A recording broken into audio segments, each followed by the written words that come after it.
Hi everyone. So we are often asked to make a video about addiction and schizophrenia, or even addiction and mental illness. And so in today's video, we are going to be talking about when these two co-occur, and I'm also going to be sharing about my own experiences with addiction. Hi, and welcome back to the Living Well with Schizophrenia channel.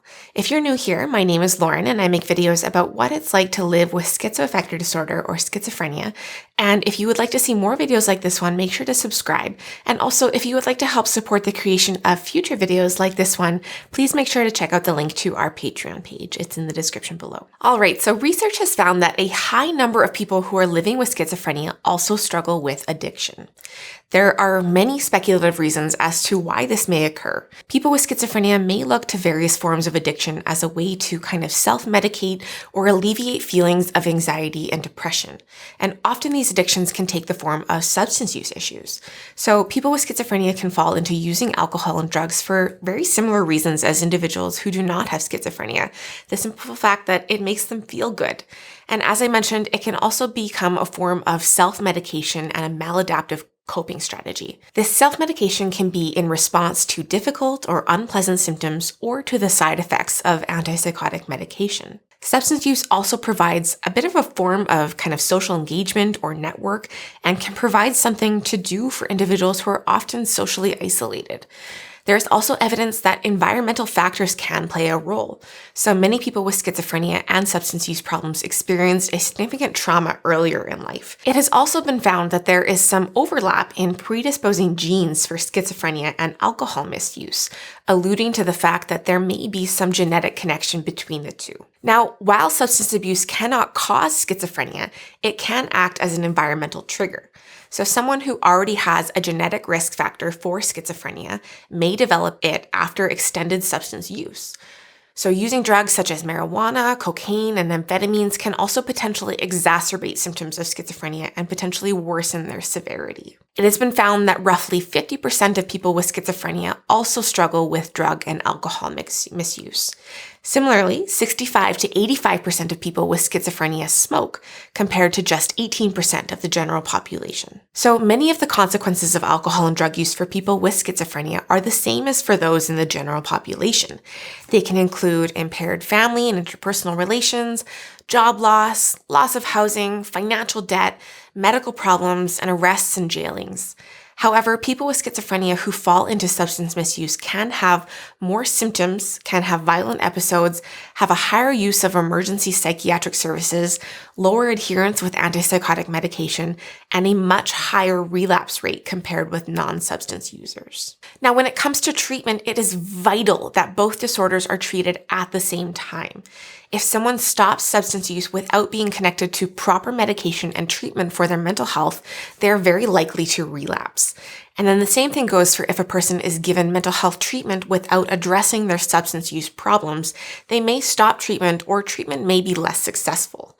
This is why it is so important to treat both disorders concurrently. Treatment for these co-occurring disorders typically involves psychotherapy, substance use counseling, medication, and support groups. Now, I focused fairly heavily up until this point on addiction as it pertains to alcohol and drug use.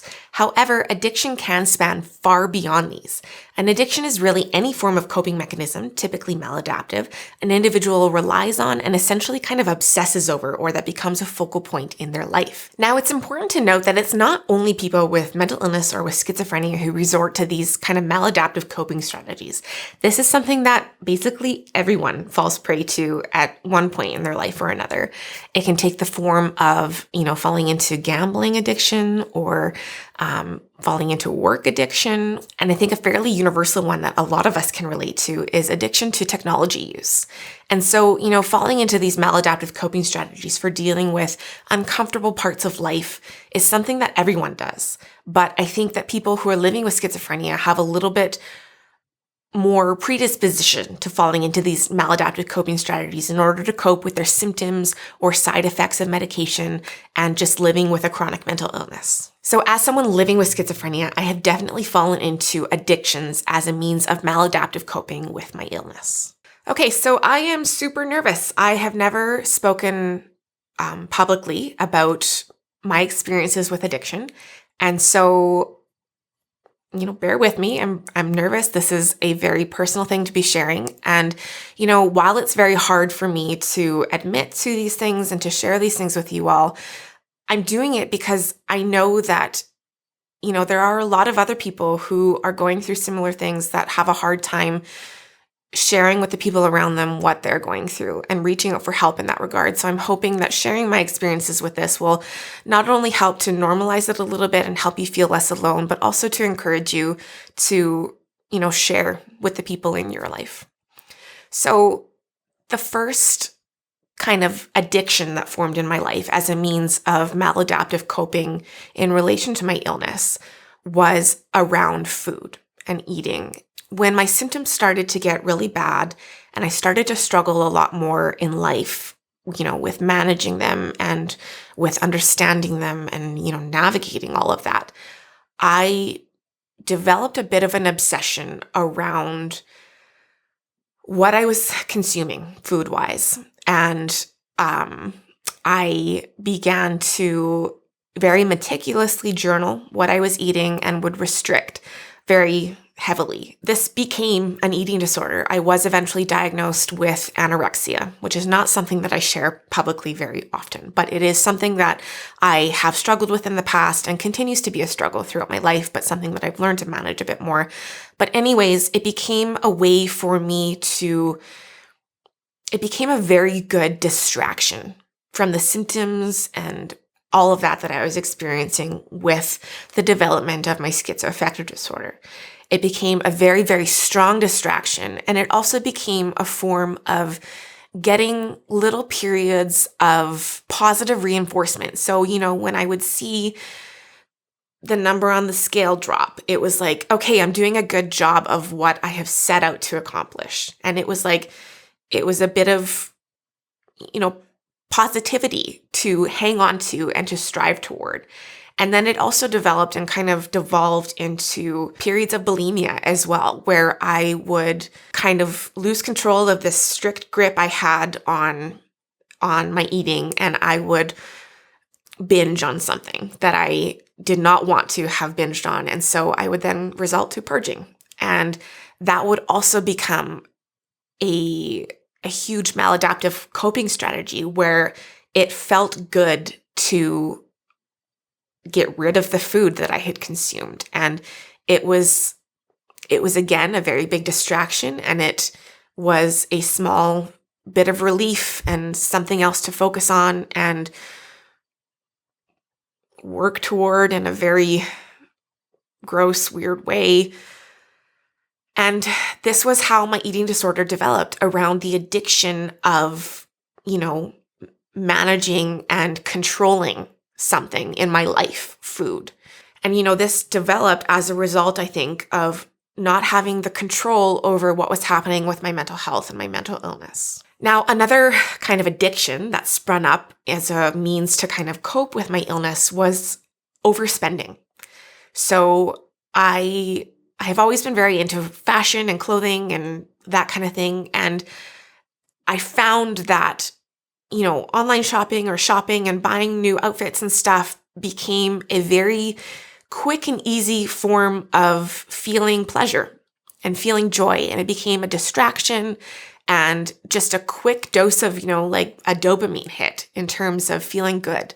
I think this is probably something a lot of people do in terms of, like emotional shopping and that kind of thing. But I took it a little bit too far, and it became a detriment to my life financially and, space-wise. I didn't have enough space in my house for all these clothes and purchases that I was making. And this is something that I continue to struggle with to this day. It's kind of something that I continuously need to manage. And again, it's a distraction from, what I was experiencing with my mental illness or the symptoms that I'm experiencing or the side effects of medication that I'm experiencing. And it becomes something to really invest a lot of attention toward and to feel good temporarily about. Now, that's the kind of thing where these things really betray you. While they feel good temporarily in the moment, the next day, or when you get your bill in the mail, or when you start losing hair because you have an eating disorder and you feel awful and shameful and can't tell anyone, and it becomes the awful thing that it is. And it really comes to light why it's a maladaptive coping strategy. Because while it does give you that hit of gratification, when you need it, the fallout is there as well. I was listening to Russell Brand's audiobook, Recovery, the other day, and he mentioned, while he was kind of recounting his journey with recovery, that someone said to him, "Good for you for finding something to keep you alive and to get you through." And I want to convey that to you as well. If you have one of these maladaptive coping strategies, like, good for you for finding something to get you through and to keep you alive. But the caveat there is that, if it's a maladaptive coping strategy like substance use or eating disorder or gambling or shopping, over shopping, or sex or unhealthy work habits or whatever, the gamut of addiction is wide and vast. If it's unhealthy and not serving you with these fallout periods, then you need to revisit it and revisit, yes, it makes me feel good sometimes and it helps me cope in the moment with what I'm going through. But the bigger picture overall is that it is making my life worse. It's so easy to fall into some of these addictions and maladaptive coping strategies because, a lot of times some of these things are kind of celebrated within our warped society, like when I became obsessed with my food intake and, my weight and whatnot, no one around me really said anything. And no one around me really voiced any concern, even though I became quite underweight and was secretly obsessive. I don't know if I showed it very much with food and whatnot, but nobody really said anything because in our society, weight loss is celebrated and physical activity, exercise is celebrated. So even though I was probably over-exercising, people were like, "Oh, she's taking care of herself. She's doing a good job." And, she's skinny. Great. Good for her. So, it's easy to not notice some of these things. And, the same goes for like addiction to work or whatnot. That's very celebrated within our kind of our capitalistic culture is, this work all hours of the day, overextend yourself, burn the midnight oil, pull an all-nighter with school and stuff too.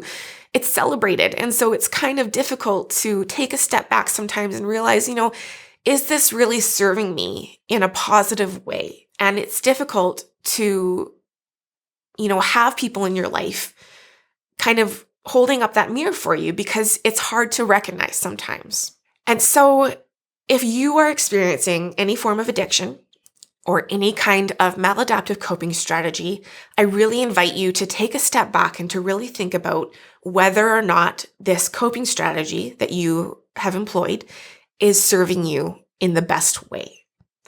And, maybe it just requires some tweaks to how you're doing it for it to be a healthy coping mechanism, or maybe you just need to scrap it entirely and go back to the drawing board to figure out what are healthy coping mechanisms that I can employ instead. So like I said in the beginning part of this video, treatment options for dealing with these co-occurring disorders of mental illness and addiction rely on psychotherapy, rely on specific treatment for that addiction. So whether that's with a therapist, whether that's in a specific specialized program for the difficulty that you're going through, whether that's finding peer support through, peer groups or that kind of thing, medication for the mental illness side of it, and also support groups. Support groups are so helpful. And, we're really lucky in this day and age that we're living in where there are endless amounts of support groups and forums and whatnot online for these various kinds of addictions.